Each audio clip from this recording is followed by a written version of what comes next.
Everybody shut up and action! Is Princess Mononoke a good movie?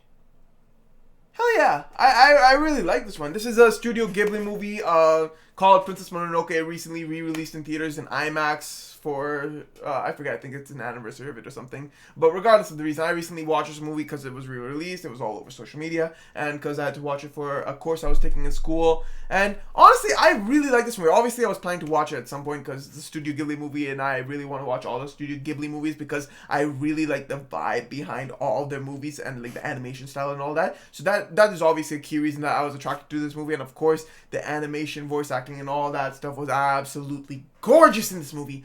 But this movie was actually really interesting on the narrative level too. I really enjoyed it. The story is essentially about a guy who defends his village from a rampaging boar because the boar was cursed. And because he defeated the cursed boar, he has now become cursed and has to travel westward to try and find the source of the curse to try and cure himself. Because if he doesn't cure himself from this curse, he's gonna die.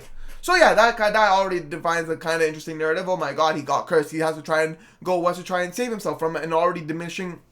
He's a member of an already depopulating race. The word is losing my memory right now, but like he's from a race that's nearly extinct and it's just dying away, and he's one of the last few members of it, and he's the prince of the race. So he, of course, is now on the verge of dying. So he travels westward to try and find the source of this curse, to try and cure himself. And along the way, he finds about all these complex parties involved in something in the west that is resulting in damage not only to the west and those relationships there, but to the world around them too.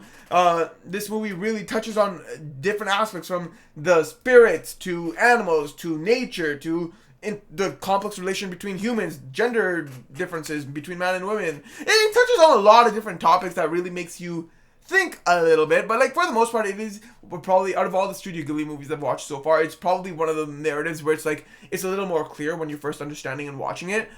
It's still not fully clear, but it's like more like one of the better conveyed narratives in terms of, I can just casually watch and still get a sense of the deeper aspect of the story, at least on a more superficial level. And it is a really intriguing story on the impacts humans have on nature, the impacts of human greed and how that impacts nature, the impacts of humans on the spirits, how people believe in spirits, how the complexities between human relations on the people who are defending spirits and trying to create peace and balance between humans and their greed, as well as their impact on nature, and all these various elements like that, as well as the complex human relationships between greed amongst one another. There's a lot of things going on in this movie, and it's not like super chaotic or anything, but it does really hook you into this narrative and seeing how things will progress, how things will develop, how humans truly behave, and how the spirits may not like humans and how they might like humans, and just everything from that sense. It is honestly a really thought-provoking anime for sure, film for sure. It really does provoke your interest and make you want to think about nature and its impact with humans and all these complex relationships between all these various elements, even the just nature and humans, like how nature's a non-living being and humans are living beings, and how they interact with one another, and the impacts humans have on nature, and how the impacts they have with one another affects the surrounding areas and the surrounding beings. That, like, if you think on it on a superficial level, it's like you're not comprehending all these various elements and how these one relationship can impact all the relationships around it. It does provoke a lot of thought, and it develops all these things within you that make you understand like the grander scheme of just a tiny action.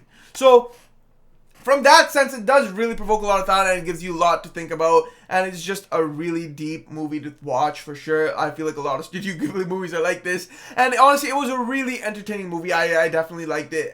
It was enjoyable. Is it one I'll watch again anytime soon?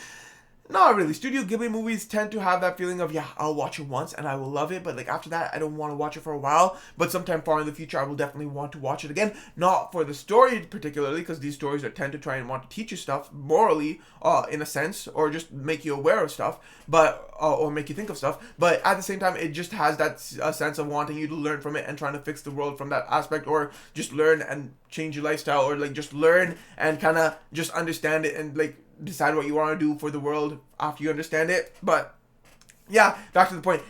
These Studio Ghibli movies just tend to be something you just want to absorb and enjoy and lose yourself in this immersive world, because these movies, just through their animation, sound design, and all those technical aspects, it really just draws you in and hooks you in and immerses you into these worlds, which is just absolutely gorgeous.